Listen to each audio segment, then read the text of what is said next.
आज़म नज़ीर तारड़, मैं खुले आपको बता रहा हूँ कि आज़म नज़ीर तारड़ का चीफ़ जस्टिस आमिर फ़ारूक के ऊपर कितना प्रेशर है। ट्रायल चल रहा है, ये फेयर ट्रायल नहीं है और हमने इसको ट्रायल को चैलेंज किया हाई कोर्ट में। हाई कोर्ट ने जो फैसले किए उसके खिलाफ हम सुप्रीम कोर्ट गए, जिस हाई कोर्ट ने रिमांड किया था। उस रिमांड ऑर्डर को जब चैलेंज किया, यही बेंच था जाजा अफरीदी साहब और मुसरत हिलाली साहब जो कल लगाए, उन्होंने बाकायदा जब रिमांड आर्डर में एक स्पेसिफिक आर्डर किया था कि आपने 2 क्रिमिनल रिवीजन्स, एक पॉइंट जो जुरिस्डिक्शन का है और एक था अथोराइजेशन का, जब ये साथ ही सुने और 108 जो रिमांड आर्डर है उसको भी साथ सुने, लेकिन कोर्ट ने 3 बजे आके वो केस सुना और उसमें जुरिस्डिक्शन का पॉइंट और मेंटेनेबिलिटी का पॉइंट को सुना ही नहीं गया। जहाँ तक से देखें कि कोर्ट किस तरीके से प्रेशराइज़ है, चीफ़ जस्टिस के ऊपर कितना प्रेशर है कि इमरान खान का ये जो केस है कितना जल्दी नीचे सुना जाए। हमने बार बार इस्तदा की कि उतने तक कोर्ट उस ट्रायल को स्टे कर दें, क्योंकि ट्रायल वहाँ 1-2 दिन स्टे होगा। आप ये 7 पटिशन सुप्रीम कोर्ट के आर्डर के मुताबिक सुने।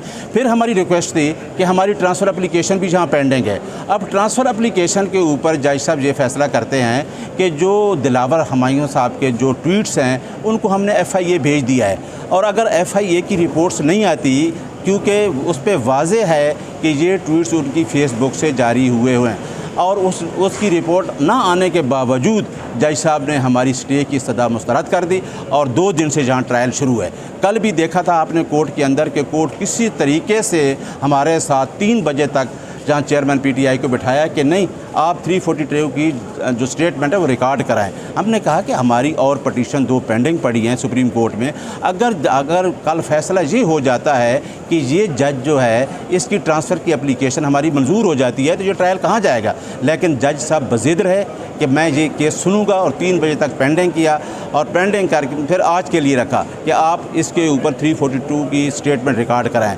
उस जो आर्डर है हाई कोर्ट का, जो आर्डर था आमिर फ़ारूक साहब का, वो हमने चैलेंज किया, जो सुबह के लिए फ़िक्स हो गया है। और इंशाअल्लाह हमारी सुबह सुप्रीम कोर्ट के सामने ये रिक्वेस्ट होगी कि जितने तक ट्रायल स्टे करें, जितने तक 2 क्रिमिनल रिवीजन हाई कोर्ट में फ़ैसला नहीं हो जाती और जितने तक ट्रांसफ़र एप्लीकेशन की रिपोर्ट्स नहीं आ जाती। हाँ, ये भी हम कहना चाहते हैं कि FIA के अंडर है, ये जो एजेंसी है वो अंडर है राना सनाउल्लाह के, वो कुछ भी चीज़ें कराती। इसके लिए भी हमारी रिक्वेस्ट है कि एक बाकायदा GIT बनाई जाए और उसकी जो ट्वीट्स हैं उसकी रिपोर्ट उस तरीके से ली जाए मेरिट्स पे।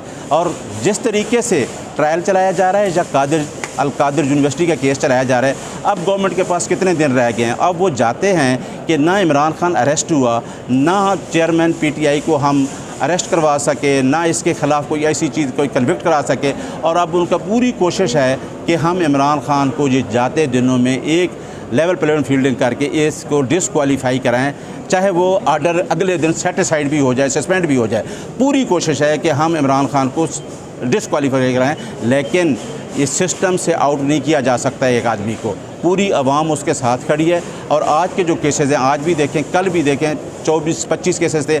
आज देखें FIA में साइफ़र वाला मैटर भी है, आज यहाँ तोशा खाना केस भी है, आज अल कादिर यूनिवर्सिटी का भी केस है, और आज हमने हाई कोर्ट भी उस पटिशन को चैलेंज किया और सुप्रीम। कितने केसेस वो कल खान साहब ने बताया था इस कोर्ट के अंदर कि मुझे बताएं कि मैं किस तरह इन्वेस्टिगेशन ज्वाइन करूँ या मैं किस किस मुकदमे में जाऊँ। 180 मुकदमात बनाए गए हैं। अब एक आदमी को आप सिस्टम से आउट करने लगे हैं। आप चाहते हैं कि हम उनसे सिस्टम से आउट करें। अभी आप ये सामने देख लें, मैंने कोर्ट के अंदर कहा था कि ये नून लीग, अगर देखें पटिशनर कौन है, इलेक्शन कमीशन है, इलेक्शन कमीशन पटिशनर है। ये अता तारड़ का क्या काम है? लोगों को लेके आना, कोर्ट को प्रेशराइज़ कराना, और कोर्ट के ऊपर पूरा प्रेशर है कि आज हमें चेयरमैन PTI को डिसक्वालीफाई करके दे दें। इसी तरीके से एक कंटेम्प्ट की पटिशन भी वहाँ पेंडिंग है इलेक्शन कमीशन में। ये जितने मुकदमात हैं इनके पीछे एक ही मिशन है इस इम्पोर्टेड गवर्नमेंट का। और ये देखें कि ये तारड़ साहब या मरियम है, वो सारा दिन बैठ के तोशा खाना करती है। आप देख लें कि इनका कुछ भी नहीं होना, ना इंशाल्लाह डिसक्वालीफाई होना है। और ग्राउंड रियलिटी का इनको पता है कि इस टाइम पूरी आवाम इमरान खान के साथ है। इलेक्शन से वो डर के भाग रहे हैं। शहबाज शरीफ चाहता है, नवाज़ शरीफ चाहता है, जरदारी को भी पता है कि इलेक्शन में उनको टोटली डिफीट है। और धांधली भी कर लें, यकीन करें कि हर हलके में देखना कि इमरान खान जिसको टिकट देगा वही इलेक्शन जीतेगा। तो बिल्कुल ये जो प्रेशर आप बता रहे हैं हुकूमत की जाने से या कोई ताकतवर हल की इसकी? हाँ, मैं बताता हूँ, हुकूमत की तरफ से प्रेशर है। आज़म नज़ीर तारड़, मैं खुले आपको बता रहा हूँ कि आज़म नज़ीर तारड़ का चीफ़ जस्टिस आमिर फ़ारूक के ऊपर कितना प्रेशर है, हम जानते हैं। कि कितना प्रेशर है। देखिए एक जज ने उस दिन, और इधर भी प्रेशर है और अता तारड़ भी प्रेशर दे रहा है, हुकूमत इस टाइम पूरी प्रेशर है।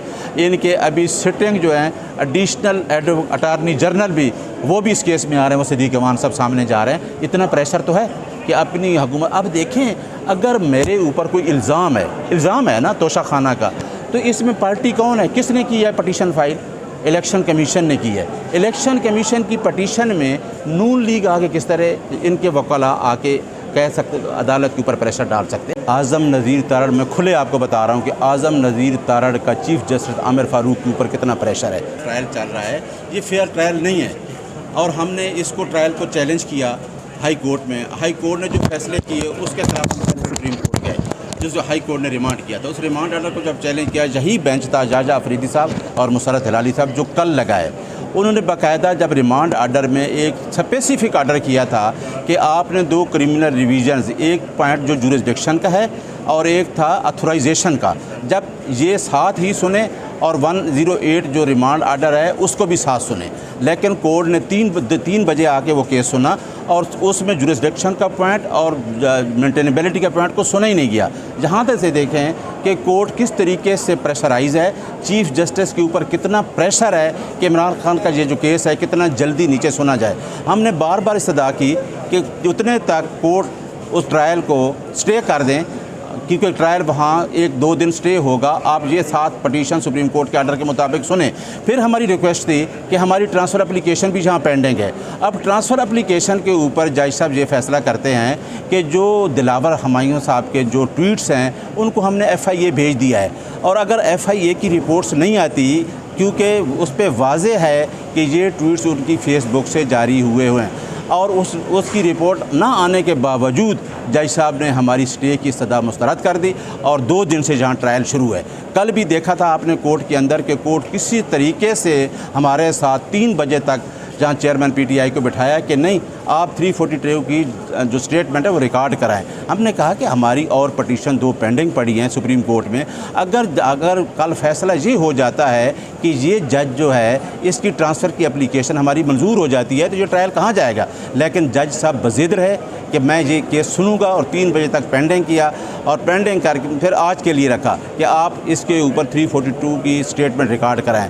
उस जो ऑर्डर है हाई कोर्ट का, जो ऑर्डर था आमिर फ़ारूक साहब का, वो हमने चैलेंज किया, जो सुबह के लिए फ़िक्स हो गया है। और इंशाअल्लाह हमारी सुबह सुप्रीम कोर्ट के सामने ये रिक्वेस्ट होगी कि जितने तक ट्रायल स्टे करें, जितने तक 2 क्रिमिनल रिवीजन हाई कोर्ट में फ़ैसला नहीं हो जाती, और जितने तक ट्रांसफ़र एप्लीकेशन की रिपोर्ट्स नहीं आ जाती। हाँ, ये भी हम कहना चाहते हैं कि FIA के अंडर है, ये जो एजेंसी है वो अंडर है राना सनाउल्लाह के, वो कुछ भी चीज़ें करा दी। इसके लिए भी हमारी रिक्वेस्ट है कि एक बाकायदा GIT बनाई जाए और उसकी जो ट्वीट्स हैं उसकी रिपोर्ट उस तरीके से ली जाए मेरिट्स पे। और जिस तरीके से ट्रायल चलाया जा रहा है, या अल कादिर यूनिवर्सिटी का केस चलाया जा रहा है, अब गवर्नमेंट के पास कितने दिन रह गए हैं। अब वो जाते हैं कि ना इमरान खान अरेस्ट हुआ, ना चेयरमैन PTI को हम अरेस्ट करवा सके, ना इसके ख़िलाफ़ कोई ऐसी चीज़ कोई कन्विक्ट करा सके। और अब उनका पूरी कोशिश है कि हम इमरान खान को ये जाते दिनों में एक लेवल प्लेइंग फील्डिंग करके इसको डिसक्वालीफाई कराएं, चाहे वो ऑर्डर अगले दिन सेटिसाइड भी हो जाए, सस्पेंड भी हो जाए। पूरी कोशिश है कि